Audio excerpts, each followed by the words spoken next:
حدیث نمبر 85 مسلمان کو گالی دینا. اب یہ پھر وہی بات ہے کہ لڑائی جھگڑے اور فساد اور تعلقات کی خرابی انہی اعمال کی وجہ سے ہوتی ہے.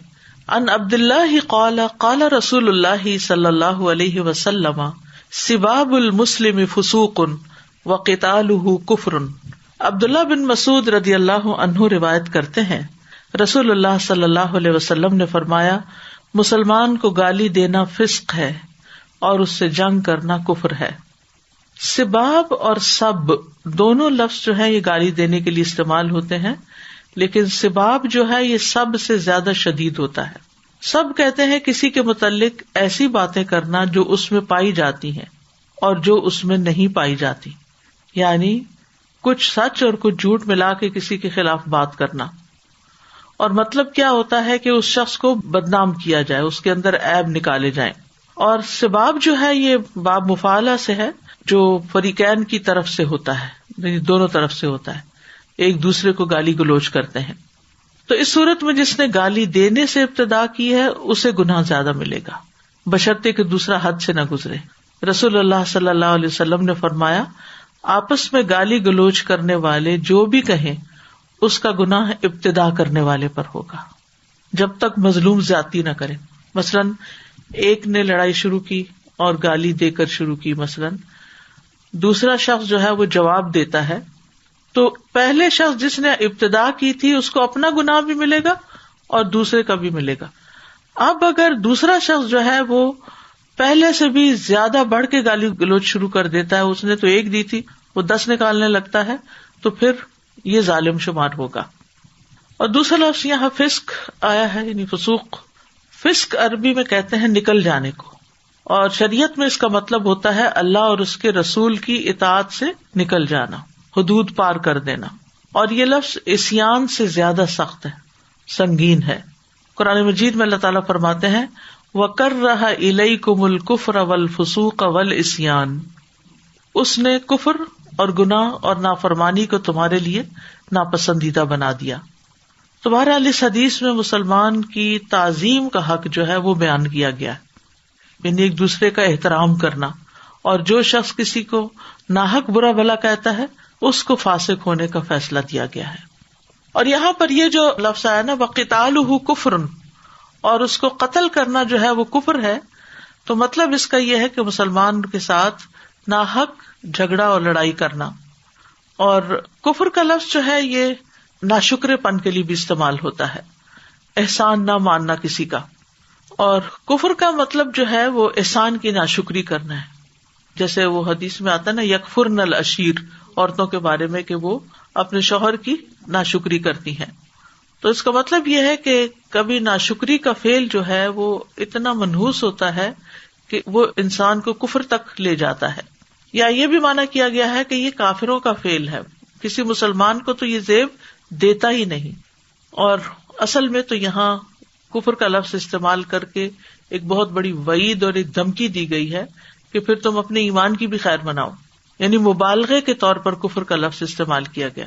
حافظ ابن حجر فتح الباری میں کہتے ہیں کہ نبی صلی اللہ علیہ وسلم نے حقیقی کفر مراد نہیں لیا جس کفر کی وجہ سے انسان ملت اسلامیہ سے خارج ہو جاتا ہے، بلکہ ڈرانے کے لیے مبالغے کے ساتھ کفر کا لفظ بولا گیا ہے.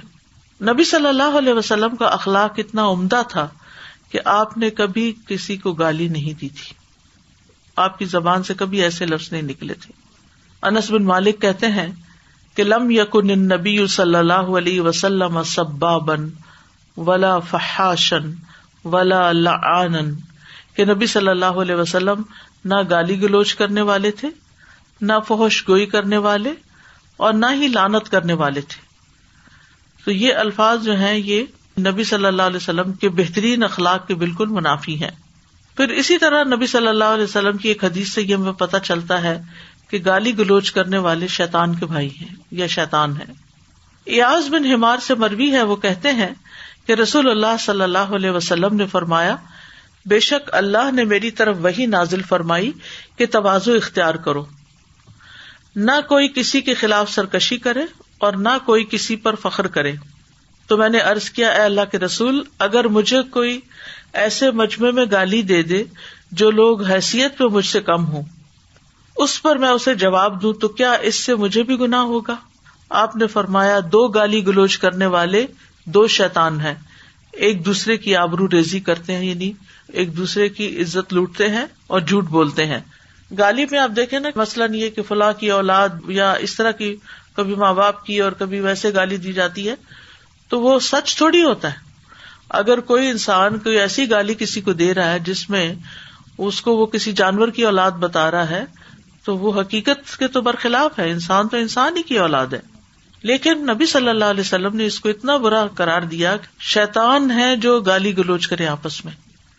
تو اس لیے احسن اخلاق کا تقاضا یہ ہے، خوبصورت اخلاق کا تقاضا نہیں، اور اچھے اخلاق سے زیادہ کوئی چیز میزان میں بھاری نہیں ہوگی. تو اس کا تقاضا یہ ہے کہ انسان اپنی زبان کو پاک صاف رکھے. یعنی صرف کلی کر لینا ہی کافی نہیں ہوتا، وضو کر لینا ہی کافی نہیں ہوتا. پاکیزگی کے لیے تزکیہ بہت ضروری ہوتا ہے، اور تزکیہ میں یہ بات بڑی اہم ہوتی ہے کہ انسان وہ چیزیں کرتا ہے جو اس کے اخلاق اور کردار کو عالی شان بناتی ہیں. اور تزکیہ جو ہے وہ صرف ذکر اذکار کر لینے سے یا کوئی کلاس اٹینڈ کر لینے سے نہیں ہوتا، یا صرف نماز روزے سے بھی نہیں ہوتا، بلکہ اس کے لیے بری عادتوں اور برے اخلاق کو چھوڑنا ضروری ہے. یعنی یہ تزکیہ کا عمل ہے. عام طور پر کیا ہوتا ہے کہ ہم ایک طرف اچھے کام کر رہے ہوتے ہیں اور دوسری طرف ساتھ ہی کوئی غلط بھی کر رہے ہوتے ہیں. مثلاً کچھ لوگ بس تسبیح لے لیتے ہیں ہاتھ میں اور فحش مووی دیکھ رہے ہوتے ہیں، زبان سے تسبیح پڑھ رہے ہیں، یعنی تسبیح پھیرتے چلے جا رہے ہیں، سبحان اللہ کہہ رہے، معلوم نہیں کس بات پہ سبحان اللہ ہو رہی، اور دوسری طرف سامنے اسکرین پر فحش سین، ننگی عورتیں یا ننگے مرد، اور ایسے ایسے سین جو کہ انسان کے اندر برے خیالات پیدا کریں. تو یہ تسبیح جو ہے یہ اس کا تزکیہ نہیں کر رہی. اسی طرح اگر ایک انسان ایک پورا سپارہ قرآن کا پڑھ کے پھر اس کے بعد قرآن بند کرتا اور ابھی ہاتھ میں ہی ہے کہ اپنے ہی بچوں کو گالی گلوچ کرنا شروع کر دیتا ہے یا اپنی بیوی کو برا بھلا کہنا شروع کر دیتا ہے، تو یہ عمل بھی تزکیے کے خلاف ہے اور انسان کو اس سے بچنے کی ضرورت ہے. Sada ji, I have a question regarding this. So when we find someone using bad words in their conversation, correcting them is part of tazkiyah, depending on obviously with hikmah. Because I was thinking these days, subhanallah, with the deterioration of akhlaq overall, we see that, I mean, one would think that this kind of abusive language or, doing these kind of terms, sibab, used to happen probably in, between friends or behind closed doors or not in front of others. But now, because of the social media, we see that a lot of sibab is happening, typed up, and people keep reading one after another, and there's just so much of that happening there. So how do we, with wisdom correct this, particularly for our own Muslim daughters and sons and brothers and sisters? بنیادی طور پر تو ان کو یہ سکھانے کی ضرورت ہے کہ ہم کوئی بھی لفظ جو منہ سے نکالتے ہیں وہ لکھا جاتا ہے. ما یلفظ من قول الا لدیہ رقیب عتید، کوئی لفظ اس کی زبان سے نہیں نکلتا مگر یہ کہ اس کو ایک حاضر باش نگران فرشتہ لکھ لیتا ہے. وَإِنَّ عَلَيْكُمْ لَحَافِظِينَ كِرَامًا كَاتِبِينَ، کرامن کاتبین جو ہے وہ فوراً لکھ لیتے ہیں، اور یہ مٹے گا نہیں، یہ قیامت کے دن نامہ اعمال میں تولا جائے گا.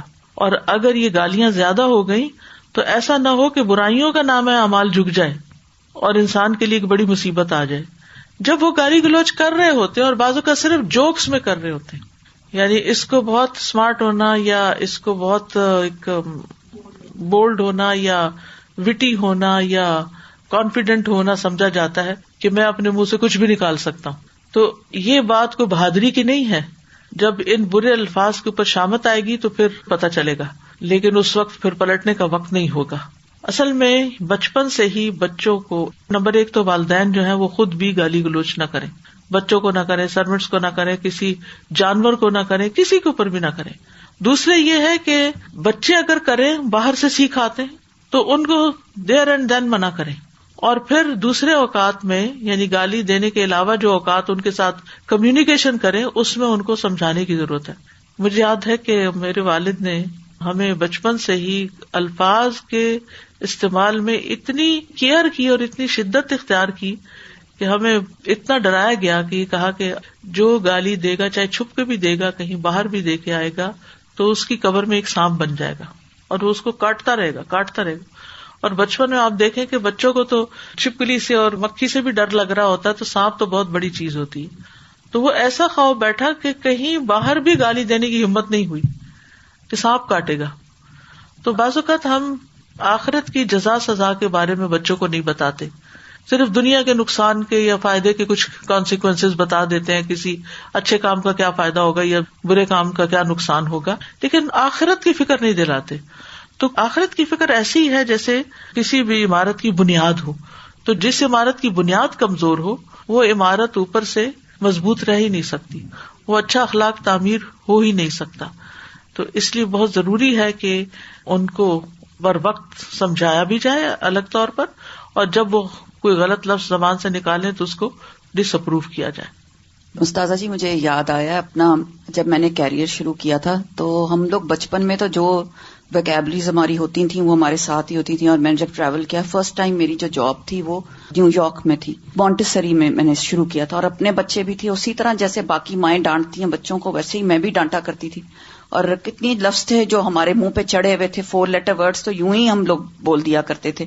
تو جب میں نے جاب شروع کی وہاں پر تو ٹریننگ پہلے سیشن ہوا, تو اس میں ٹریننگ سیشن میں تو آپ بہت محتاط ہوتے ہیں, آپ وہ کام نہیں کر رہے ہوتے, لیکن جب آپ پریکٹیکل فیلڈ میں آتے ہیں تو آپ کو وہ لوگ چیک کرتے ہیں.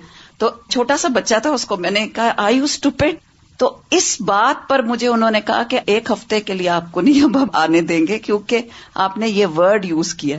مطلب کہ آپ دیکھیں کہ لینگویج کا محتاط ہونا کتنا زیادہ ضروری ہے. وہ کہنے لگے کہ یہ آپ نے بچے کو کہا ہے تو یہ دس از ناٹ گڈ فار ہم ان اینی کیس. تو آپ سوچیں کہ گالی جب آپ کسی کو دیتے ہیں تو وہ کتنا اثر کرتی ہے, اور جن بچوں کو ماں باپ کی طرف سے یا کسی بڑے سے کوئی گالی ملی ہوتی ہے, وہ دی ہوتی ہے, ان کو ساری زندگی خاص طور پہ نصیبوں کے بارے میں یا قدر کے بارے میں بد دعائیں ایسی, پھر ایسے نام دے دینا کہ تم تو ہو ہی ایسے یا تم یہ ہو, اللہ معاف کر دے, وہ ساری زندگی ان کو ہانٹ کرتی. بالکل وہ ریز نہیں ہوتے, دے آر دیئر, اور وہ خود بوڑھے ہو جائیں اور وہ کوٹ کرتے ہیں کہ ہمارے ماں باپ تو ہمیں یہ کہتے تھے اور اب ہم یہ ہیں. سازا میں یہاں یہ سوچ رہی تھی کہ جنت والے جو ہوں گے وہ گالی نہیں دیں گے, اور وہاں جائیں گے بھی نہیں ایسے لوگ جو ایسے گالی گلوچ. تو میں بچوں کو اکثر یہی بات کہتی ہوں کہ اگر آپ نے ایسا کیا کہ جنت میں کوئی گالی گلوچ نہیں ہے تو ایسی چیز کرو ہی نہ, تو پھر ایسے لوگ وہاں نہیں ہوں گے, نہ جھگڑا کرنے والے نہ گالی گلوچ کرنے والے. تو ابھی سے پریکٹس کریں تاکہ اللہ سبحانہ وتعالی ہمیں اپنی رحمت میں لے لے. I wanted to alert myself and everyone, particularly as Quran students. We have Quran students of all ages in our classes, whether online or on site. Sometimes we see such words written in places, for instance, an institute bench or something, and you would see that people have written inappropriate word that would count almost to this degree, and they're like in the middle of the they've probably studied 10 juz, 15 juz, 20 juz. And it's so worrisome. And sometimes, for instance, the same graduate, they've studied, they're going out, they're now in the rest of the world. And through social media, people are connected. So you see some of their comments sometimes on social media.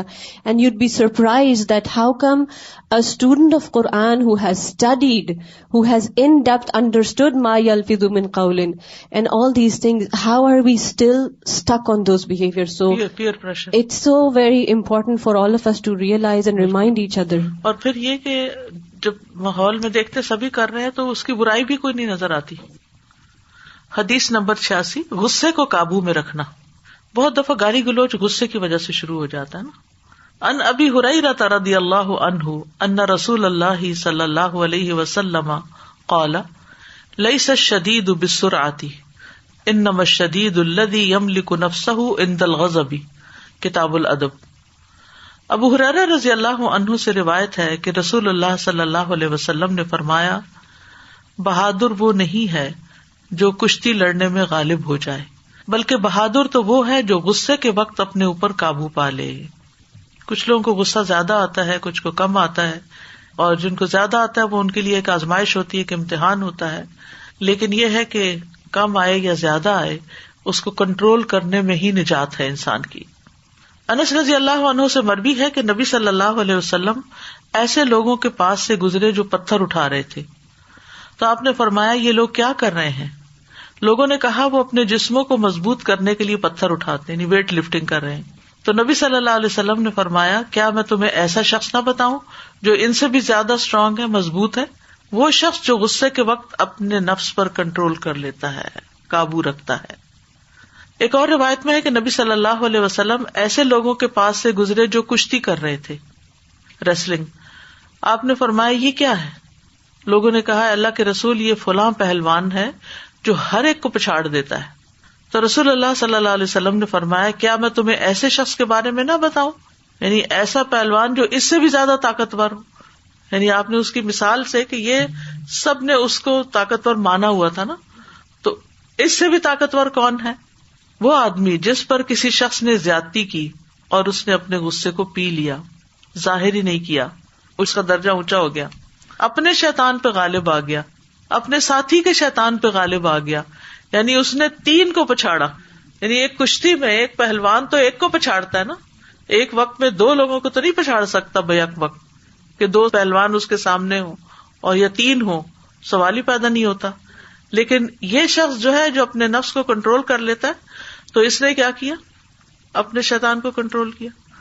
وہ جس نے غصہ دلایا تھا اور جس کے پیچھے شیطان لگا تو اس کے شیطان کو بھی مات دی، اور پھر وہ جو سامنے والا تھا اس کو جواب نہ دے کے اس کے مقابلے میں اخلاقی برتری رہی اس کی. تو اس سے یہ پتہ چلتا ہے کہ کچھ چیزیں انسان کے اندر کی ہیں، اندر کی مضبوطی جسے کہتے ہیں، یہ جسمانی مضبوطی سے بھی زیادہ ضروری ہے اور زیادہ فائدہ مند ہے.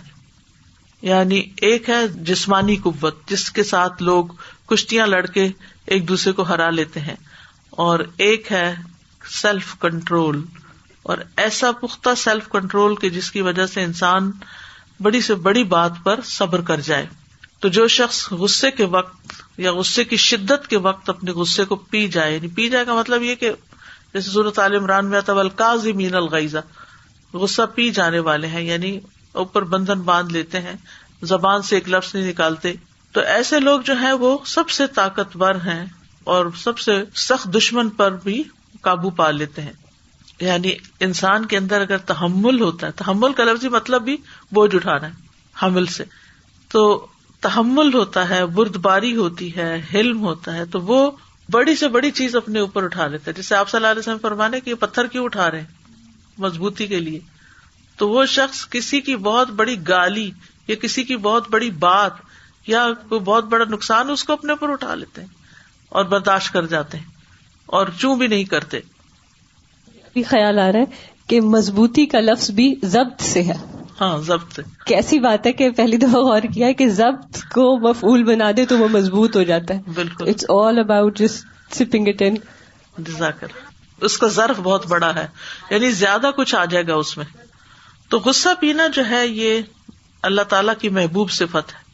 احنف بن قیس کہتے ہیں کہ ایک مرتبہ ان کے چچا رسول اللہ صلی اللہ علیہ وسلم کے پاس آئے اور عرض کیا مجھے کوئی ایسی بات کہیے جو مجھے نفع دے اور مختصر ہو تاکہ میں یاد رکھ سکوں. آپ نے فرمایا غصہ نہ کیا کرو. انہوں نے کئی مرتبہ اپنی درخواست دہرائی اور رسول اللہ صلی اللہ علیہ وسلم نے ہر مرتبہ یہی جواب دیا کہ غصہ نہ کیا کرو. غصہ جو ہے وہ ہر شر کو جمع کر لیتا ہے. نبی صلی اللہ علیہ وسلم کے ایک صحابی سے مروی ہے کہ ایک آدمی نے عرض کیا یا رسول اللہ مجھے کوئی نصیحت فرمائیے. آپ نے فرمایا غصہ نہ کیا کرو.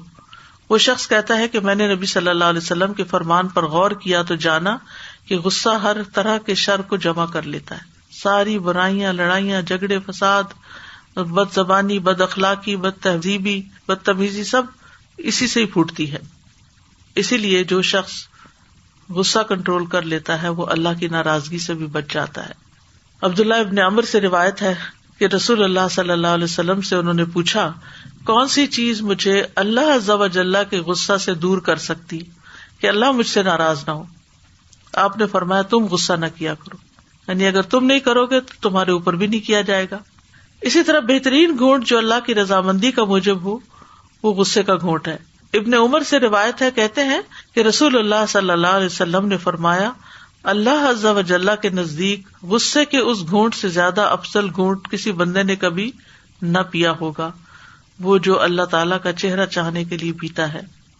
پھر اسی طرح قیامت کے دن ایسے شخص کو بہترین اجر ملے گا. رسول اللہ صلی اللہ علیہ وسلم نے فرمایا جو آدمی اپنے غصے کو نافذ کرنے کے باوجود پی گیا، یعنی وہ دوسروں پہ نکال سکتا تھا، اللہ قیامت کے دن اس کے دل کو امیدوں سے بھر دے گا، یعنی اس کا خوف دور کر دے گا، اور یہ جنت میں داخلے کا بھی ذریعہ ہے. ابو درداء کہتے ہیں کہ ایک شخص نے رسول اللہ صلی اللہ علیہ وسلم سے کہا میری رہنمائی ایسے عمل کی طرف کریں جو مجھے جنت میں داخل کر دے. تو رسول اللہ صلی اللہ علیہ وسلم نے فرمایا غصہ نہ کرو، تمہارے لیے جنت ہے. اور غصہ جو ہے وہ شیطان کی طرف سے ہے، اور شیطان آگ سے بنا ہے، تو غصے کے ذریعے وہ ہمارے اندر آگ بھڑکا دیتا ہے، جس کے نتیجے میں پھر ہمیں نہ اپنی زبان پہ کنٹرول رہتا ہے، اور بعض لوگوں کو تو اپنے ہاتھوں پہ بھی کنٹرول نہیں رہتا. وہ نہ دیکھتے ہیں کوئی ان سے بڑا ہے یا چھوٹا ہے، وہ جو چیز ہاتھ لگے اس سے دوسرے کی خبر لے لیتے ہیں. سازا جی ابھی یہاں پر پاکستان میں تو اتنا پتا نہیں چلتا تھا کہ ڈومیسٹک وائلنس کیا ہوتا ہے، مگر یہاں پر تو ہر وقت آپ یہ دیکھیے کہ شیلٹرز میں کتنے لوگ ہیں، بچوں کو لے جاتے ہیں، عورتوں کو لے جاتے ہیں، اس لیے کہ ان کے گھر کے اندر وہ غصے کی وجہ سے یا تو کسی نے ایک دوسرے کو مارا ہوتا ہے یا پھر لڑائی اتنی ہوئی ہوتی ہے، اور بچوں کے ذہنوں پہ اتنے برے اثرات، تو اس کی وجہ سے سزا بھی انہیں ملتی ہے اور انہیں ان کی فیملی سے الگ کر دیا جاتا ہے. یہ کتنی بڑی سزا ہے، اتنی بڑی سزا. غصہ تو تھوڑی دیر کے لیے آتا ہے نا، اس کے بعد تو پھر ریگریٹس ہی ہوتے ہیں. میرا بیٹا سائیکیٹرسٹ ہے نا، تو وہ ایسے کیسز بہت بتاتا ہے کہ جو غصے کی وجہ سے اپنی یہ نسیں کاٹ لیتے ہیں لوگ، اپنے آپ کو، اپنے جسم کو خود ہی نقصان پہنچاتے ہیں اپنے آپ کو. وہ بتا رہا تھا پچھلے دنوں ایسا اس کے پاس پیشنٹ آیا ہوا تھا جس نے استاذہ جی کیل نہیں ہوتے نیلز، وہ کھا لیے تھے غصے میں، اپنے آپ کو اتنا نقصان پہنچایا. پھر اس کو ریہیب میں رکھتے ہیں، نکالتے ہیں، ان کو آپریشن کرتے ہیں. تو وہ کہتا ہے کہ اتنی زہریلی چیز ہے کہ چھوٹا سا جب بچہ ہوتا ہے نا، جب ہم اس وقت ہی موڈ سوئنگ سن کے، جب بچوں کے کوئی چیز دی آپ نے، یہ ماں کا اور ماں باپ کا بہت ہاتھ ہے اس میں کہ آپ بچے کو کیسے پال رہے ہیں. آپ ان کو جتنا چڑ چڑھائیں گے، کسی چیز کو ان کو بتائیں گے نہیں، چاہے وہ چھوٹا ہی ہو، 5 سال سے چھوٹا بچہ بھی. وہ کہتے ہیں بچہ بہت اچھی طرح سمجھتا ہے، 5-6 دفعہ 7 دفعہ اس کو بتایا جائے یہ وہ چیز ہم نے تمہیں اس وقت نہیں دینی، یہ نہیں دے سکتے، اس کی کیا وجہ ہے، اور اس کو ضد سے بچایا جائے. جو ضد ہے وہ اس کا الٹیمیٹ انجام وہ غصہ ہوتا ہے. اللہ تعالیٰ ہم سب کو محفوظ رکھے. السلام علیکم استاذہ. اور یہ بھی ہے نا کہ مجھے آ جاتا ہے غصہ، اور پھر مجھے اتنا افسوس ہوتا ہے کہ میں ہوں کیا چیز، کہ یہ سب انا کا نتیجہ ہوتا ہے نا. یہ غصہ بھی ہوتا ہے کہ خود کو کسی سے بڑا سمجھنا، اور بعد میں کتنا افسوس ہوتا ہے. اس لیے میں جب بھی اب مجھے غصہ آتا ہے میں یہ سوچتی ہوں کہ اللہ تعالیٰ سے ہم کتنا کرتے ہیں، ہم اللہ کا حق نہیں دے رہے، وہ ہم پہ غصہ نہیں کرتا. وہ جو فرشتوں کی دعا ہے سبحانک و بحمدک لا علمک بعد علمک، اور اللہ تعالیٰ باوجود جاننے کے ہمارے سے درگزر کر رہے ہیں، باوجود طاقت کے ہم سے درگزر کر رہے ہیں. تو ہم ہیں کیا چیز؟ جب یہ چیز انسان کو ریئلائز ہو جاتی ہے نا، پھر غصہ ایک طرف چلا جاتا ہے، اور بات کی پشیمانی سے بچنے کے لیے بہتر ہے کہ پہلے ہی اس کو کنٹرول کر لیا جائے. جزاکم اللہ خیرا کثیرا. سبحانک اللہم و بحمدک، اشہد ان لا الہ الا انت، استغفرک و اتوب الیک. السلام علیکم و رحمۃ اللہ وبرکاتہ.